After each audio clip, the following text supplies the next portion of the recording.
Durante décadas, Colombia ha sido testigo de discursos políticos que prometen cambios radicales, pero lo que presenciamos en las últimas horas marca un punto de inflexión que pocos analistas habían anticipado. Cuando me encontraba revisando las declaraciones posteriores al discurso presidencial del 20 de julio, me topé con algo verdaderamente perturbador.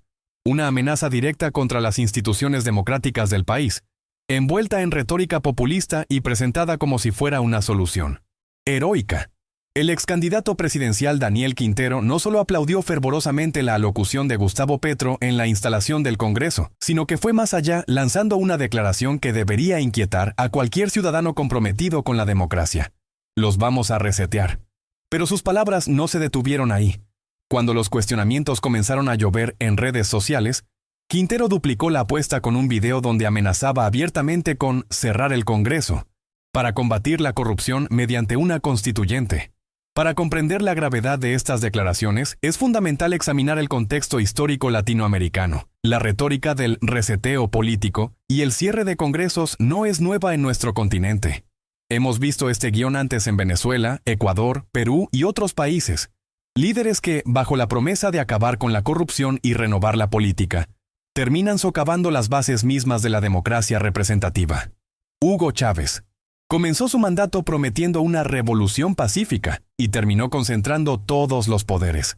Alberto Fujimori cerró el Congreso peruano en 1992 con argumentos similares a los que hoy esgrime Quintero. La historia nos enseña que cuando alguien promete resetear las instituciones, generalmente busca concentrar más poder en sus manos. Lo más preocupante del caso de Quintero es la naturalidad con la que presenta propuestas que, en cualquier democracia consolidada, serían consideradas golpistas. Su respuesta a la abogada Diana Saray Giraldo fue reveladora. Voy a cerrar a este Congreso anacrónico, corrupto y sinvergüenza, y llamaré a una constituyente para acabar con las roscas en nuestro país. Esta no es la voz de un reformador democrático. Es el lenguaje de quien considera que las instituciones son obstáculos a eliminar, no espacios a reformar. La facilidad con la que habla de cerrar el Congreso sugiere una comprensión profundamente deficiente de cómo funcionan las democracias modernas, pero la propuesta de Quintero va mucho más allá del Congreso. Sus planes incluyen el desmantelamiento de las notarías y las cámaras de comercio, instituciones que, aunque perfectibles, forman parte del tejido institucional del país. Esta visión de tabla rasa institucional es profundamente peligrosa porque ignora una realidad fundamental. Las instituciones democráticas, por imperfectas que sean, proporcionan estabilidad, previsibilidad y canales legítimos para el cambio político. Las notarías, por ejemplo, garantizan la seguridad jurídica en las transacciones civiles y comerciales. Las cámaras de comercio facilitan el desarrollo empresarial y la formalización económica. Destruir estas estructuras sin tener alternativas claras y viables sería como demoler una casa mientras sus habitantes aún viven en ella. El contraste con las críticas constructivas de la representante Catherine Miranda es notable y revelador. Mientras Quintero amenaza con cerrar instituciones, Miranda ejerce su rol como congresista señalando inconsistencias específicas en las cifras gubernamentales. Sus cuestionamientos sobre el crecimiento agrícola del 7.1% versus la crisis arrocera, donde los productores enfrentan una caída de precios del 12% y una sobreoferta del 67%, demuestran un conocimiento profundo de los problemas reales del país. Sus observaciones sobre el aumento del 22% en la presencia de disidencias de las FARC y el crecimiento del ELN de 5.880 a 6.300 integrantes son datos concretos que exigen respuestas de política pública, no la eliminación del espacio donde se debaten estas políticas. Miranda también alertó sobre la crisis de la deuda pública, señalando que desde 2022 el país ha adquirido compromisos por 302 billones de pesos, muchos con intereses del 13% y a largo plazo, comprometiendo el futuro de las próximas generaciones. Estos son los problemas reales que requieren soluciones institucionales serias, no promesas mágicas de reseteo. La diferencia es clara y fundamental. Miranda cuestiona políticas específicas con datos concretos y propone debates constructivos. Quintero amenaza con eliminar el espacio mismo donde ese debate democrático debe ocurrir. Uno es ejercicio de democracia, el otro es su negación absoluta. Esta distinción es crucial para entender por qué las democracias sobreviven y prosperan. Necesitan crítica constante, debate vigoroso y reforma continua, pero dentro de los marcos institucionales que garantizan la participación de todos los sectores. Lo que resulta más inquietante es cómo estas propuestas autoritarias se presentan envueltas en un discurso aparentemente progresista.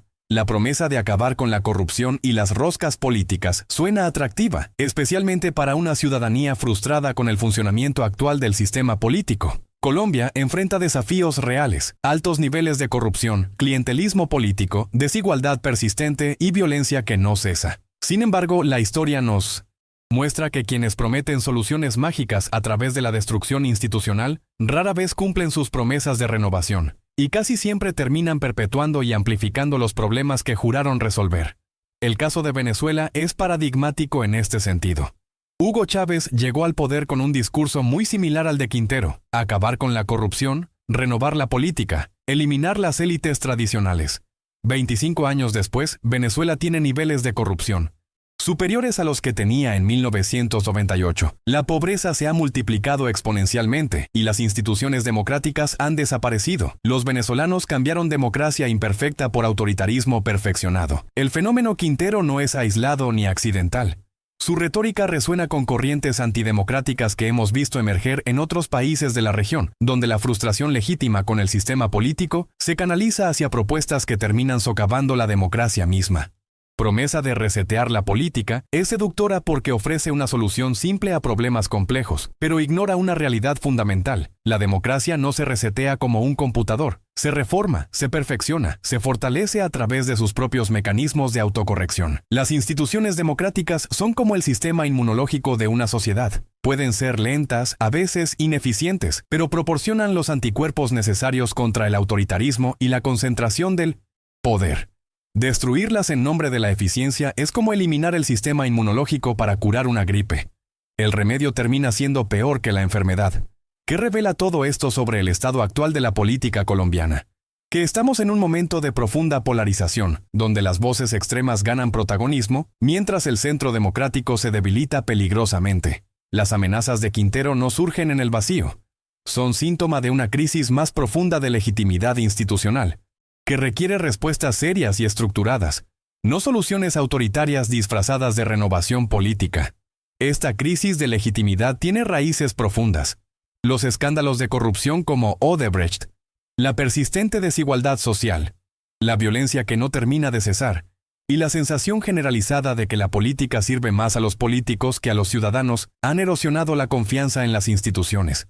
Pero la respuesta no puede ser su destrucción, sino su fortalecimiento y democratización real. Colombia necesita reformas institucionales profundas, pero reformas democráticas. Necesita mayor transparencia en el manejo de recursos públicos, mecanismos más efectivos de rendición de cuentas, participación ciudadana real en la toma de decisiones y un sistema de justicia que funcione para todos por igual. Estas reformas son posibles dentro del marco democrático actual, pero requieren voluntad política, consensos amplios y trabajo sostenido en el tiempo. La tentación autoritaria que representa Quintero ofrece atajos que no existen. No hay forma de construir democracias fuertes destruyendo las instituciones democráticas. No hay manera de combatir la corrupción concentrando más poder en menos manos. No es posible fortalecer la participación ciudadana eliminando los espacios donde esa participación se ejerce. El momento actual requiere líderes que entiendan que la democracia es un sistema imperfecto pero perfectible, que necesita reforma constante pero dentro de sus propios marcos institucionales. Requiere ciudadanos capaces de distinguir entre crítica constructiva y demagogia destructiva, entre reforma democrática y autoritarismo populista. La pregunta que debemos hacernos no es si las instituciones colombianas necesitan reforma, claramente la necesitan, sino si estamos dispuestos a permitir que la frustración legítima con su funcionamiento nos lleve por el camino de su destrucción.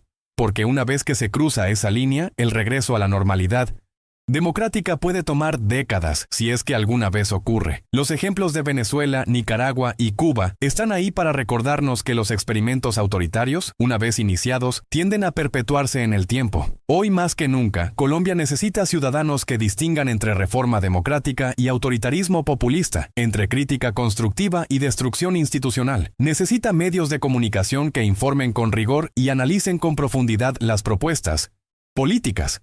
Necesita académicos que estudien y expliquen las consecuencias de las diferentes opciones de política pública. Necesita líderes empresariales, sindicales, religiosos y sociales que defiendan los valores democráticos. El futuro de la democracia colombiana puede depender de nuestra capacidad para reconocer estas diferencias y actuar en consecuencia. ¿Estamos preparados para defender las instituciones imperfectas que tenemos mientras trabajamos para mejorarlas, o permitiremos que la promesa de un reseteo nos lleve por un camino sin retorno? ¿Somos capaces de distinguir entre el populismo que promete soluciones mágicas y el trabajo democrático que ofrece soluciones reales pero graduales? Entendemos que la democracia es un maratón, no una carrera de velocidad, y que sus frutos se cosechan en el mediano y largo plazo. La respuesta a estas preguntas definirá no solo el rumbo político del país en los próximos años, sino el tipo de sociedad que legaremos a las futuras generaciones. Colombia está en una encrucijada, y las decisiones que tomemos en los próximos meses y años determinarán si continuamos por la senda democrática, con todas sus imperfecciones pero también con todas sus posibilidades, o si nos aventuramos por el camino autoritario que tantos países han recorrido con resultados desastrosos. La historia está mirando, y nosotros tenemos la responsabilidad de escribir el próximo capítulo con sabiduría y compromiso democrático.